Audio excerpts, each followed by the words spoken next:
Hi അസ്സലാമു അലൈക്കും കൂട്ടുകാരെ. നമ്മൾക്കിന്ന് നല്ല ടേസ്റ്റുള്ള മീൻ കറി വെച്ച് നോക്കിയാലോ. മീൻ വറ്റിച്ചാണ് ഇത് വെക്കുന്നത്. കുടംപുളി ഇട്ടിട്ടാണ് നമ്മൾ വെക്കുന്നത്. അതിനാവശ്യമായി ചെറിയ ഉള്ളി ഞാൻ അരിഞ്ഞെടുത്ത് മാറ്റി വെച്ചിട്ടുണ്ട്. 2 കുടംപുളി മാറ്റി വെച്ചിട്ടുണ്ട്. ഇഞ്ചി, വെളുത്തുള്ളി, പച്ചമുളക്, തക്കാളി എന്നിവ അരിഞ്ഞ് മാറ്റി വെച്ചിട്ടുണ്ട്. 2 തണ്ട് വേപ്പിലയും മാറ്റി വെച്ചിട്ടുണ്ട്. സ്പൈസസ് ആയിട്ട് നമുക്ക് കാശ്മീരി മുളക് പൊടി, സാധാ നല്ല എരിവുള്ള മുളക് പൊടി, മഞ്ഞൾപ്പൊടി, പെരുംജീരകപ്പൊടി, മല്ലിപ്പൊടി ഇതൊക്കെയാണ് ആവശ്യമായിട്ടുള്ളത്. നമുക്ക് ഫസ്റ്റ് ഒരു മൺചട്ടിയിൽ എണ്ണ ഒഴിക്കുക. ഇത് നല്ല എണ്ണ ചൂടായി വരട്ടെ. ഒരു 2-2.5 സ്പൂണിൻ്റെ അടുത്ത് എണ്ണ ഒഴിച്ച് നമ്മൾക്ക് നല്ല ചൂടായി വന്ന എണ്ണയിലേക്ക് നമുക്ക് ഒരു 1/4 സ്പൂൺ ഉലുവ എടുത്ത് പൊട്ടിച്ചെടുക്കുക. അത് നമ്മളുടെ ഉലുവ പൊട്ടണം, പക്ഷേ കരിയാനും പാടില്ല.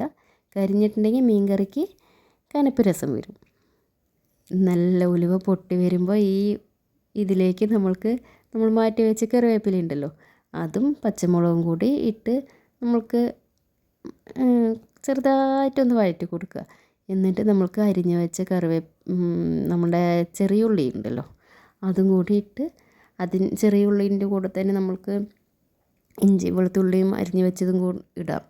ഇട്ട് നമ്മൾക്ക് നല്ല ഇതെല്ലാത്തിൻ്റെയും പച്ചമണം മാറുന്ന വരെ വഴറ്റുക.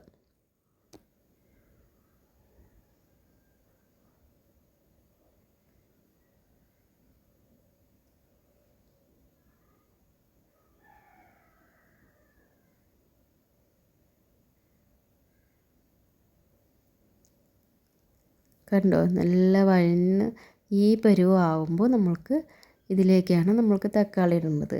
നമ്മൾ അരിഞ്ഞ് വെച്ച തക്കാളി ഇട്ട് നമ്മൾക്ക് ഇട്ട് കൊടുത്ത് നമ്മൾക്ക് നല്ല വേവിച്ചെടുക്കാം. ചിലവർ ഇത് തക്കാളിനെ മിക്സിയിലിട്ട് പേസ്റ്റ് രൂപത്തിലാക്കിയിട്ട് അതും അരച്ചൊഴിക്കാറുണ്ട്. പക്ഷെ എനിക്കിഷ്ടം ഇങ്ങനെയാണ്. നല്ലപോലെ തക്കാളി വെന്തുടയട്ടെ. അതിൻ്റെ തക്കാളിൻ്റെ പച്ചമണം എല്ലാം മാറി വെന്ത് നല്ലൊരു ഇതാവട്ടെ.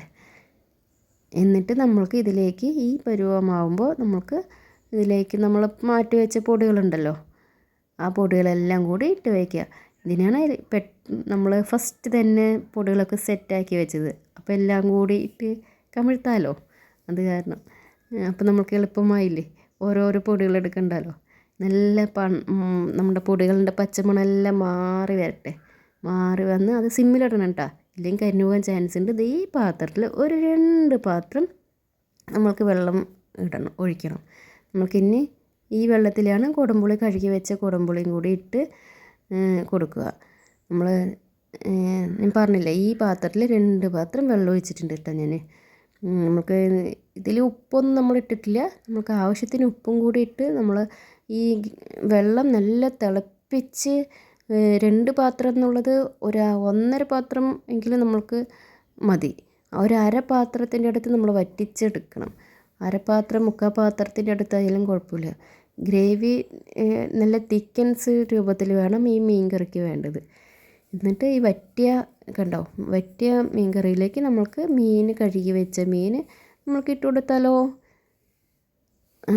നമ്മുടെ ചാള വെന്തുടയാനും പാടില്ല മീനുകൾ. അപ്പോൾ നമ്മൾ തിളച്ച് ഒരു 2-3 തിളച്ച് കഴിഞ്ഞ് നമുക്ക് ഓഫാക്കിയിടാം. അപ്പോൾ ഈ ചൂട്ടിൽ കിടന്നിട്ട്, ഈ മൺചട്ടിയിൽ ചൂടുണ്ടല്ലോ, ഈ കറിയിൽ കിടന്നിട്ട് വെന്ത് കിട്ടും. നമ്മൾക്ക് കുറച്ച് നേരം അടച്ച് വയ്ക്കുക. എന്നിട്ട് തുറന്ന് അതിൽ പച്ച വെളിച്ചെണ്ണ നമ്മൾക്ക് ആവശ്യത്തിന് ഒഴിച്ചു കൊടുക്കുക.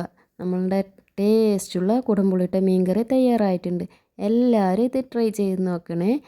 എൻ്റെ ഈ വീഡിയോ ഇഷ്ടമായാൽ എല്ലാവരും ലൈക്ക് ചെയ്യാനും സബ്സ്ക്രൈബ് ചെയ്യാനും മറക്കല്ലേ. Thank you.